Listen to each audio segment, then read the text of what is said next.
Good morning, everyone. Last week we have started our lesson Constitutional Design,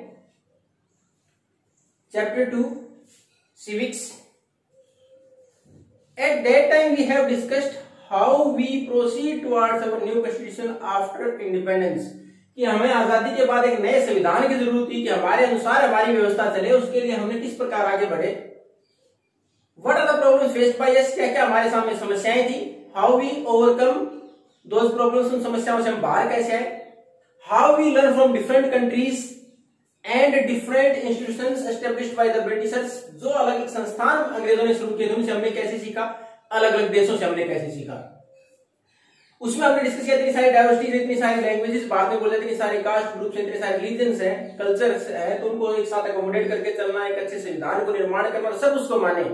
एक difficult task था हमारे सामने.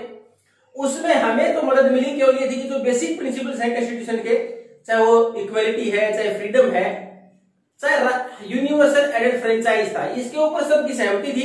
हमने देखा उसके लिए 1928 में मोतीलाल नेहरू और उनके साथ साथ और जो कांग्रेस लीडर थे उन्होंने एक संविधान पहली बार निर्माण के ड्राफ्ट किया था. उसके बाद 1931 में कराची जो हमारा अधिवेशन हुआ, कांग्रेस सेशन था, उसके अंदर इसका प्रस्ताव रखा गया. तो दोनों में ये समानताएं थी, यानी बेसिक प्रिंसिपल्स पर हमें कोई डाउट नहीं था, तो हमें आगे बढ़ने में आसानी होगी. दूसरा, हमारे चुनाव कराए गए थे प्रोविंसेस में ब्रिटिश गवर्नमेंट के द्वारा, तो हमें व्यवस्था कैसी होगी चुनाव की उससे हम फेमिलियर हो गए थे. उसके बाद हमारे पास इंडियन एक्ट ऑफ 1935 जिसके द्वारा देश चलाया जा रहा था, महत्वपूर्ण प्रोविजंस थे, उससे हमने नए प्रोविजन सीखे जिसको कि हमने बाद में हमारे संविधान में अपनाया भी. उसके बाद throughout the world whatever new developments were there, जो नए डेवलपमेंट हुए थे, either it's through French Revolution, Russian Revolution, we have learned from that there also, हमने वहां से भी सीखा. अब हमारे पास कॉन्स्टिट्यूशनल डिजाइन में संवैधानिक ढांचा जो हमारे पास निर्माण किस प्रकार किया गया भारत में, तो हमारी जिम्मेवारी किसको मिली? Then who decided our constitution? Constituent assembly.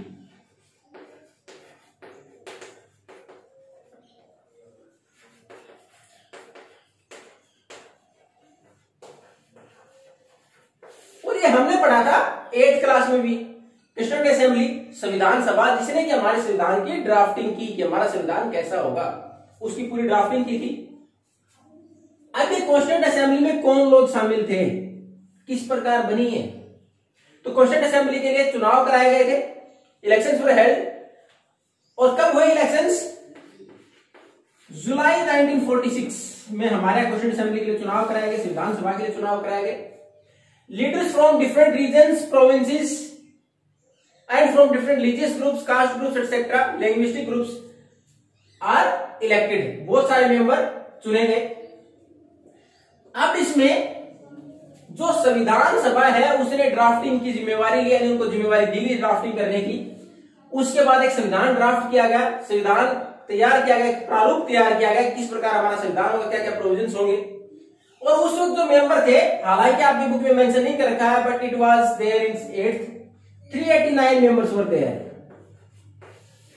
389 total members चुने गए थे इस संविधान सभा के लिए, संविधान बनाने के लिए.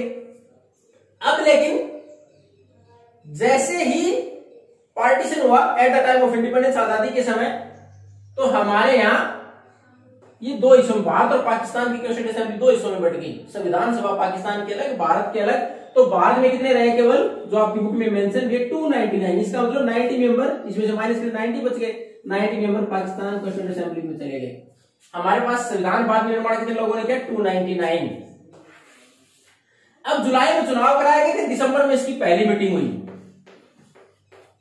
दिसंबर 1946 में हमारे संविधान बनाने की शुरुआत की गई, उसकी पहली मीटिंग हुई. और इसकी डेट अगर आप देख, आपकी बुक में नहीं मेंशन कर रखी है, लेकिन it was 9th of December.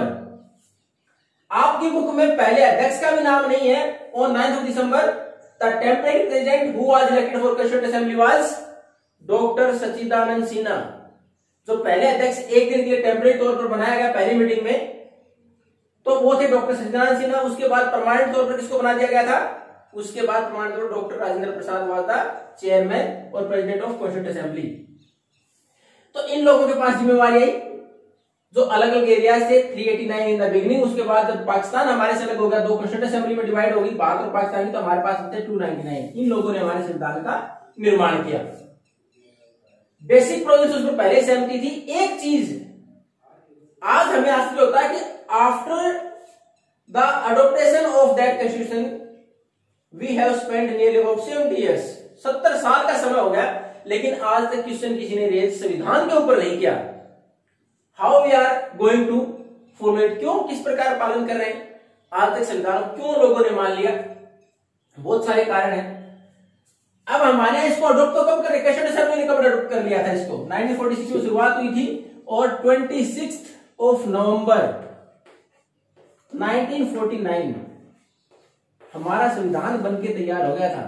अब कॉन्स्टिट्यूशन वाज कंप्लीट ऑन 26 नवंबर 1949, हमारे संविधान सभा ने तो उसी दिन अपना लिया था इसको, but implemented by our government on 26 जनवरी 1950, 26 जनवरी 1950 को इसको लागू किया गया। अब इस कॉन्स्टिट्यूशन असेंबली को इतने सालों तक के संविधान को हमने किस प्रकार अपना रखा है, इसके खिलाफ क्वेश्चन रेज क्यों नहीं, उसका सबसे बड़ा कारण क्या था कि जो मेंबर थे कॉन्स्टिट्यूशन असेंबली के, केवल उनके ही विचार इसमें शामिल नहीं थे। Not only the opinions of the members were included, but it was the common consensus of at that time, उस टाइम पर जो आम सहमति थी सब लोगों की, वो किस प्रकार, क्योंकि तो अलग अलग एरिया से इलेक्ट हुए थे। फिर हमने इसके लिए समय कितना लगा दिया, इसके देखो आप, हमारी पहली मीटिंग तो हुई थी 1946, कंप्लीट कब हुआ 26 नवंबर 1949, समय कितना लगा, नियरली अबाउट 3 years, एग्जैक्ट अगर बात करें 2 years 11 months 18 days, ये हमारा संविधान बनने में समय लगा। अब 3 साल के अंदर जिस संविधान को बनाया गया, तो ऐसा नहीं लगा था तीनों साल तक डिस्कस करते रहे संविधान के ऊपर, तो बीच बीच में जो मेंबर्स थे वो अपने लोगों से मिलते भी, अपने एरिया में मिलते, उनके विचार जानते कि हमें अगर आगे बढ़ना तो किस प्रकार आगे बढ़ना, तो उस टाइम पर सभी लोगों को शामिल करने का प्रयास किया गया और एक बड़ी आम सहमति बनाई गई। तो सबसे बड़ा रीजन इसके पीछे था कि अब तक संविधान के ऊपर कोई क्वेश्चन रेज नहीं हुआ। बहुत सारे देश ऐसे हैं, they have to read their question, उनको अपना संविधान दोबारा लिखना पड़ा। कुछ एक देश ऐसे हैं जहां संविधान लिख तो दिया गया है, but it was not implemented properly, implement नहीं हो पाया, it became just a piece of paper, उनके लिए कागज का टुकड़ा रह गया, बाकी नियम लागू नहीं हुए उसके। लेकिन भारत में कुछ कॉन्स्टिट्यूशन के प्रोविजंस थे, कुछ प्रोविजन तो थे जिनके ऊपर क्वेश्चन रेज किए गए, जैसे आर्टिकल 370 आप पढ़ते, उसके ऊपर भी क्वेश्चन रेज किए गए, क्यों दिया गया, जो स्पेशल स्टेटस दिया गया था जम्मू और कश्मीर को, कुछ प्रोविजंस थे जिनके ऊपर इस प्रकार की ऑब्जेक्शन उठाई गई। बाकी हमारे यहाँ पूरे संविधान के ऊपर एक साथ कभी भी किसी ने ऑब्जेक्शन नहीं उठाया, किसी भी पॉलिटिकल पार्टी या सोशल ग्रुप्स ने ऐसा नहीं रेज किया क्वेश्चन कि हमारा संविधान गलत है, संविधान को बदल दिया जाना चाहिए। कुछ प्रोविजंस थे उनको बदलने की मांग उठी और समय के अनुसार डेवलपमेंट जो हुई हमने उनको चेंज किया, अमेंडमेंट्स होते हैं। अब हमारे पास दूसरा रीजन जो था इसमें कि हमारे यहाँ जो मेंबर थे they are from different caste groups, religious groups, linguistic groups, regions, अलग अलग एरिया से, अलग अलग धर्म से, अलग अलग जाति से, अलग अलग भाषा से बिलोंग करते थे, उनके सबके विचारों को शामिल किया गया कि how they feel secure after independence through this constitution, कि उनको किस प्रकार अधिकार देगी, आगे किस प्रकार अपने आप को सिक्योर, सुरक्षित निर्भर करेंगे और महसूस करेंगे, तो उनके सबके विचारों को शामिल किया गया। फाइनली इसमें सबसे बड़ा जो रोल था कि हमारे संविधान को आज तक इसके ऊपर क्वेश्चन रेज न होने का सबसे बड़ा कारण, अगर हम बात करें इतना सारा डिस्कशन होने के बाद, हमारे यहाँ संविधान ड्राफ्ट करने के लिए इतने सारे लोगों के विचार इकट्ठे करने के बाद एक ड्राफ्टिंग कमेटी का निर्माण किया गया, जिसने पूरे प्रारूप को तैयार किया। और ड्राफ्टिंग कमेटी के चेयरमैन कौन थे?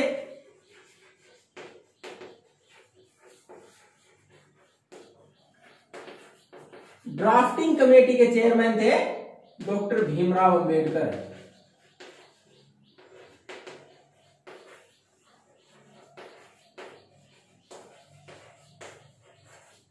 फिर ऐसा नहीं है जैसे भीमराव अंबेडकर ड्राफ्ट कर दिया और लोगों ने मान लिया, जो मेंबर थे उन्होंने मान लिया, इसके ऊपर डिस्कशन हुआ। कितनी बार मीटिंग हुई टोटल संविधान बनाने के लिए? आपकी बुक में मेंशन कर रखा है इस चीज को भी। दे मेट फॉर 114 डेज, यानी 114 मीटिंग हुई 3 साल के दौरान, 114 बार इनकी मीटिंग हुई, उसके अंदर डिस्कस किया गया। इसमें एक वर्ड इस्तेमाल किया गया, क्लोज बाय क्लोज,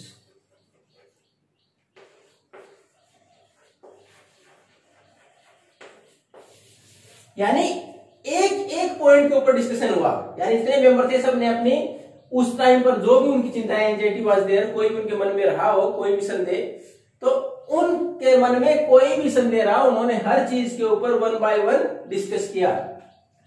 अब इतना सारा डिस्कशन होने के बाद एवरी वर्ड वाज रिकॉर्डेड, कि हर एक वर्ड को रिकॉर्ड किया गया।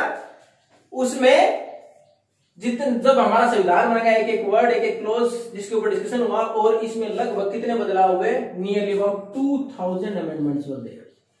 यानी जो भीमराव अंबेडकर ने ड्राफ्टिंग की थी उसके ऊपर इतने सारे क्वेश्चंस रेज किए गए मेंबर्स के द्वारा, इतनी सारे उनके मन में कहीं ना कहीं चिंताएं थी कि after independence it will be implemented और नॉट, और the people are going to accept it और नॉट। तो उसके लिए लगभग 2000 बार इसमें अमेंडमेंट किया गया।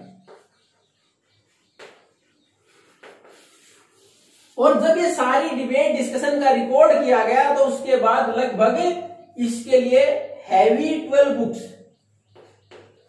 लगभग 12 बल्कि वॉल्यूम तैयार हो गई उसकी। और किसके नाम से,